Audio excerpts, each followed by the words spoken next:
అందరికీ నమస్కారం. కథల పల్లకి ఛానల్కి స్వాగతం. ఇప్పుడు మనం నా ఊపిరి నువ్వే పార్ట్ 16 విందాం. సిద్ధు కళ్ళు మ్యాజిక్ చేసినట్టుగా ఆమె యథాందాలను చూస్తూ అక్కడే ఆగిపోయాయి.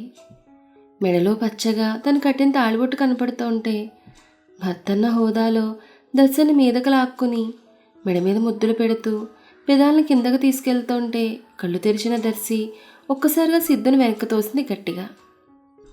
అనుకోని సంఘటనకు సిద్ధు మంచం మీద నుండి నేల మీద పడ్డాడు. కింద పడ్డ సిద్ధు అప్పా నడుం విరిగిందంటూ నీకేం పట్టిందే, ఇలా నడుం విరిగిపోయేలా కింద తోహేసావు అన్నాడు నొప్పి పెడుతున్న నడుంని చేత్తో నొక్కుంటూ. అది అది వ్రతం చెడిపోతుంది అంది నోట్లో వేలు పెట్టుకుని అమాయకంగా చూస్తూ. వ్రతం చెడిపోతుందని భయపడి ఇలా నా వెన్నులో పూసలు చెదరగొట్టావా అన్నాడు నెమ్మదిగా లేచి నుంచుని. సారీ బావా, ఇలా జరుగుతుందని నేను అనుకోలేదు అంది బాధగా ముఖాన్ని పెట్టుకొని. మరి ఎలా జరుగుతుందనుకున్నావు? అయినా నా నడుంతో ఎంత పనుందో తెలుసా? ఇంకా సంసార జీవితం కూడా మొదలు పెట్టకుండానే ఫ్యామిలీ ప్లానింగ్ ఆపరేషన్ చేయించేద్దాం అనుకున్నావా ఏంటి అన్నాడు కోపంగా చూస్తూ. అంతే, ఆ మాటలకు కోపం వచ్చిన దర్శి కళ్ళు పెద్దవి చేసి చూస్తూ ఇందులో నా తప్పేముంది? నువ్వేగా వ్రతం పాడైతే కంపెనీ నష్టాల్లోకి వెళ్తుందని చెప్పావు. అందుకే నీ వ్రతం చెడిపోకూడదని ఇలా చేశాను. అయినా నిన్ను ముట్టుకోవద్దని చెప్పి నన్నెందుకు ముట్టుకుంటున్నావు అని అడిగింది ముక్కు రుద్దుకుంటూ. అది నువ్వు కొంచెం ఎక్స్పోజింగ్ చేసేసరికి తట్టుకోలేక అలా ఏదో అన్నాడు నసుకుతూ. ఎక్స్పోజింగా అంటూ తను తాను చూసుకొని వెంటనే షర్ట్ బటన్ పెట్టుకొని షర్ట్ సరిగ్గా సర్దుకొని, అందుకే నేను బామ్మగదిలో పడుకుంటా అన్నావు, నువ్వేమో ఇక్కడే పడుకో అన్నావు. నేను వెళ్తున్నాను అంటూ కిందకి దిగుతున్న దర్శన చేయ పట్టుకుని బుజ్జి వెళ్ళొద్దే, నువ్వు పక్కన లేకపోతే సరిగ్గా నిద్ర పట్టడం లేదు నాకు అన్నాడు దగ్గరికి తీసుకుంటూ. సిద్ధు మాటలకి సిగ్గుగా ఉండి తల దించుకుని మరి ఇక్కడే ఉంటే నువ్వు అంది కళ్ళను కాస్త పైకెత్తి. సారీ, ఇక అలా చెయ్యను ఓకేనా, ఇందా పడుకుందాం అన్నాడు మంచం మీద పడుకుని దర్శని మీదకు లాక్కుంటూ. ఇవి కొంచెం తగ్గిస్తే బాగుంటుంది అంది దర్శి. ఛా, వ్రతమని అనవసరంగా కమిట్ అయ్యాను, ఇప్పుడు ఏం చెప్పినా వినేలా లేదు, నా కర్మ అనుకుని దర్శన కొంచెం దూరం జరిగి పడుకున్నాడు. దర్శన చిన్నగా నవ్వేస్తూ సిద్ధు బుగ్గ కొరికి చో స్వీట్ అందతను గుండెల మీద తలపెట్టుకుని పడుకొని. నేను కాదు నువ్వే స్వీట్ అంటూ బుగ్గని చేత్తో గిల్లి మీదకు లాక్కుని నిద్రపోయాడు సిద్ధు. దర్శి కూడా సిద్ధును గట్టిగా హత్తుకుని నిద్రపోయింది. తెల్లవారుతుండగా ఫోన్ మోగుతుంటే లేచి కూర్చుని కళ్ళు నిలుముకొని ఫోన్ తీసి స్క్రీన్ మీద మాయా ఉండడం చూసి చిరాగ్గా ముఖం పెట్టుకొని కాల్ అటెంప్ట్ చేశాడు. హాయ్ డార్లింగ్, గుడ్ మార్నింగ్ అంది.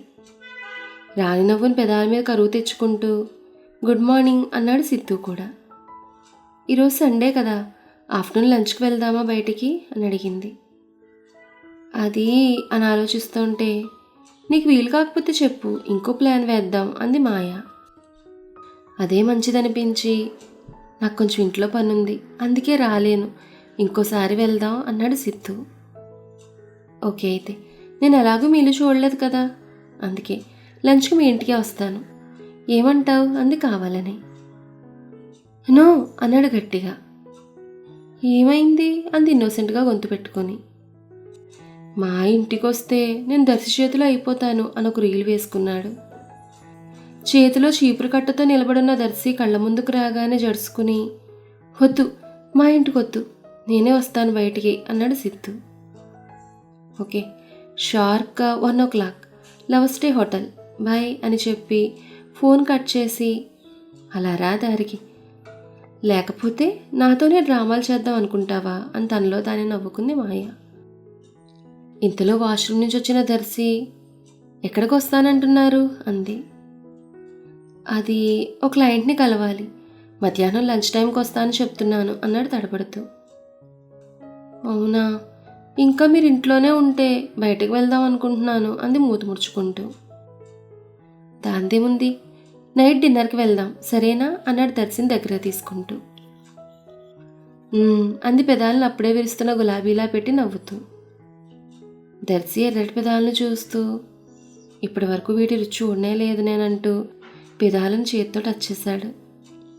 ఇద్దరికీ ఒకే రకమైన అనుభూతి కలగడంతో సిద్ధుని వెనక్కి తోసి కాఫీ తీసుకొస్తానని చెప్పి కిందకి వెళ్ళిపోయింది తడబడుతూ.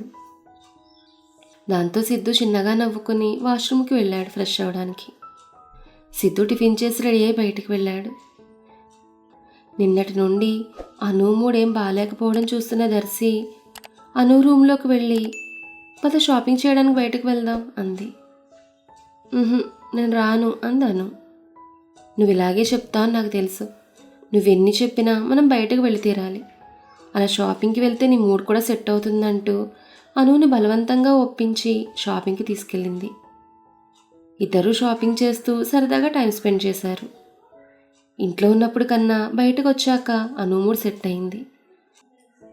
అది చూసిన దర్శి హ్యాపీగా ఫీల్ అయ్యి, ఈ హ్యాపీనెస్ దీపు ముఖంలో కూడా చూడాలనిపించి దీపుకు కాల్ చేసి, లంచ్కి వెళ్తున్నాం వస్తావా అన్నయ్య అని అడిగింది.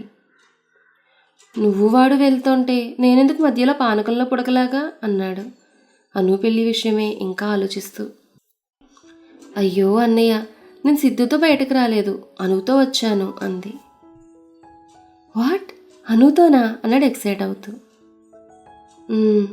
నీకు ఇష్టం లేదనుకుంటలే మాతో లంచ్కి రావడం. సర్లే మేమే వెళ్తాం అంది కావాలని. లేదు చెల్లాయ్, నాకు ఇష్టమే. అందులోనూ ఉదయం నుండి టిఫిన్ కూడా తినలేదా, ఆకలి దంచేస్తోంది.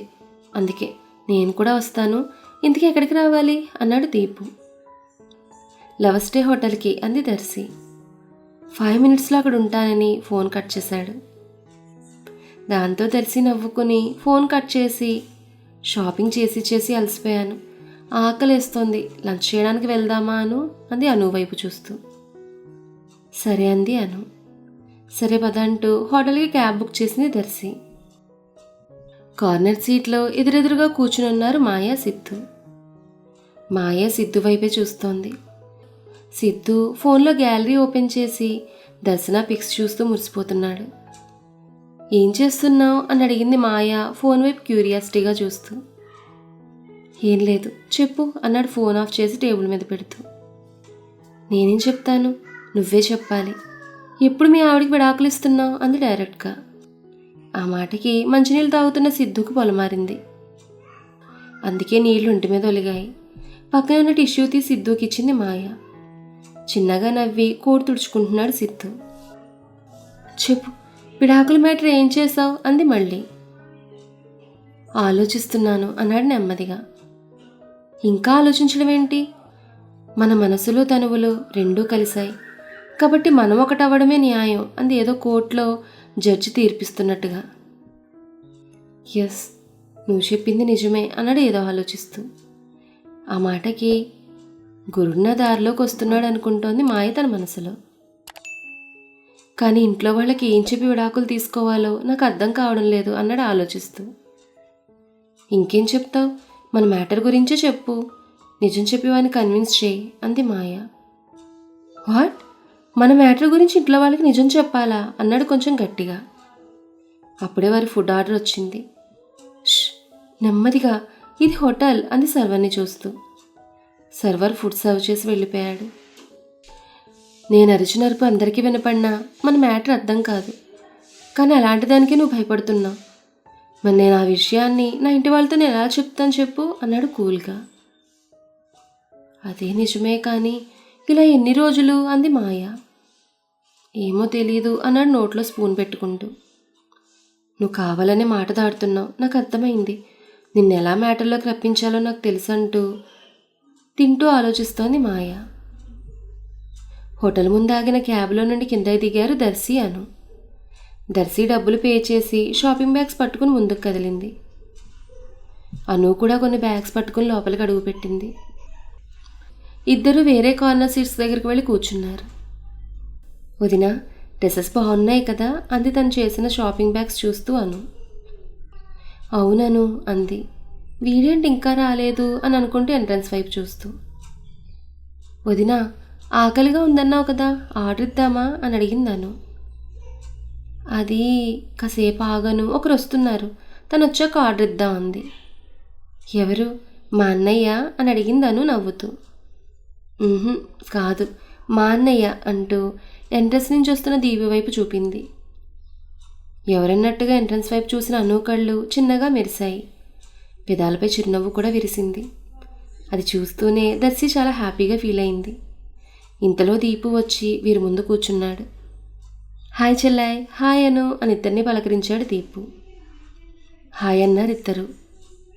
"ఏంటి భారీగా షాప్ని లూటీ చేసినట్టుగా ఉన్నారు" అన్నాడు వారు షాపింగ్ బ్యాగ్స్ చూస్తూ. ఆ మాటకి ఇద్దరు చిరుకోపంగా చూశారు.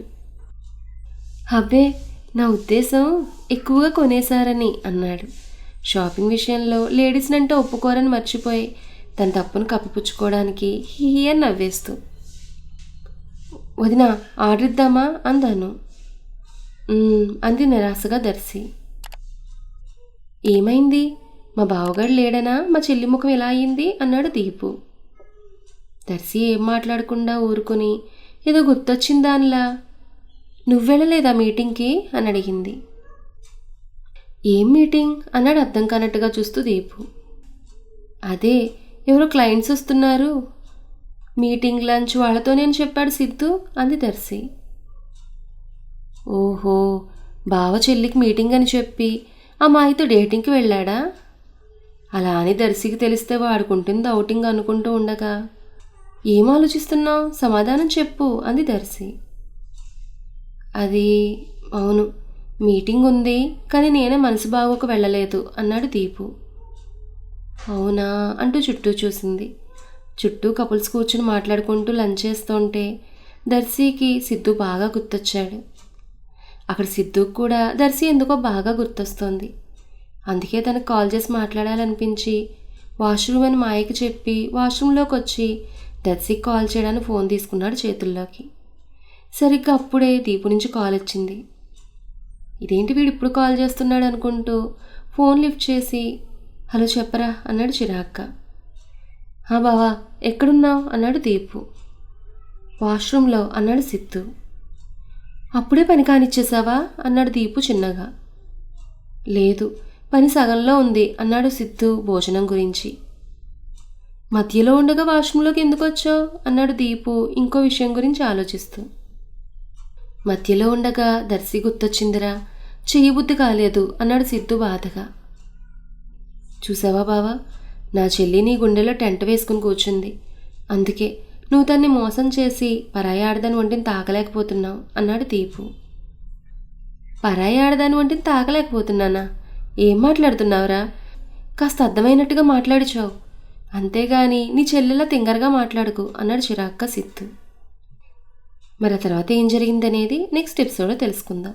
ఈ కథ మీకు నచ్చితే లైక్ చేయండి, షేర్ చేయండి, కామెంట్ చేయండి.